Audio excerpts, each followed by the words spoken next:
Hello, this part of the video is what my teachers would call the hook. Please keep watching. So Cyberspace is probably one of, if not the most disliked part of Sonic Frontiers, ignoring the original ending that is.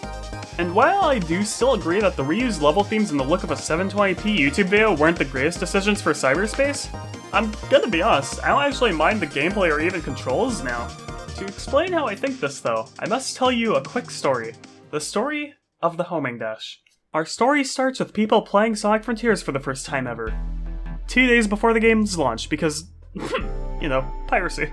Someone, don't know who, discovered the magnet dash, later renamed the homing dash because Sega said so. I guess. This feature allowed you to dash forward at higher speeds.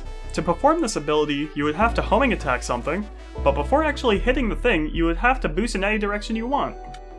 Anyways, turns out the magnet dash is actually crazy in Cyberspace and has a lot of versatility when it comes to saving time. Levels like 3.6, 1.2, and 1.5 become exhilarating to go through with this ability.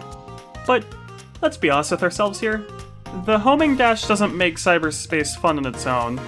The only way it could possibly make all of Cyberspace consistently fun is if you're some god-level speedrunner that can in an instant use a joystick like it's a D-pad and point that thing instantly in the exact direction you want it to be in. So that's it? Only a few select moments in Cyberspace can be made fun by this unintended ability? Well, what if I told you that this turn in 2-1 and many other levels with the same type of turn could actually be turned? What? No, this isn't a mod, this is the base game. Here, check out my controller inputs. Yes, you can make turns by rotating the joystick to the left or right 90 degrees, but those turns just aren't enough. So what if we turn the joystick more? That's right. To get tighter turns in Cyberspace, you have to turn the left joystick past 90 degrees to the left or right. Now you can finally make that stupid goddamn turn in 2-1 and 1-5. And, okay, look, in a lot of levels. Is it dumb that this is a solution to turning? Maybe. But does Cyberspace become a lot more enjoyable once you figure this out? Absolutely. Once you start turning in Cyberspace like this, the jank is cut in half. Okay, I only said the jank was half gone. But still, a lot of the jankier elements to controlling Sonic here does come from the turning, and after finding out how to, well, actually turn, these levels feel a lot better to go through.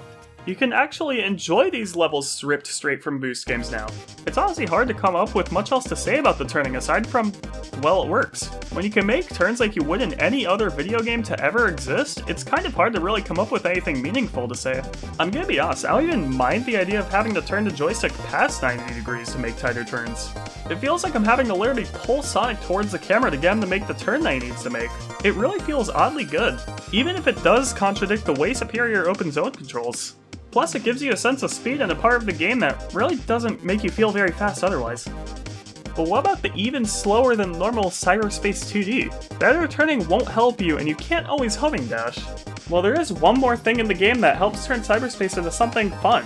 Something so hidden, not a single person during the first hour of this feature being a thing even knew about this or how to use it. Something so secretive that even Sega themselves, it's a spindash. The spindash from Update 2 helps push Cyberspace into being something actually fun. Okay, so maybe it wasn't that hidden.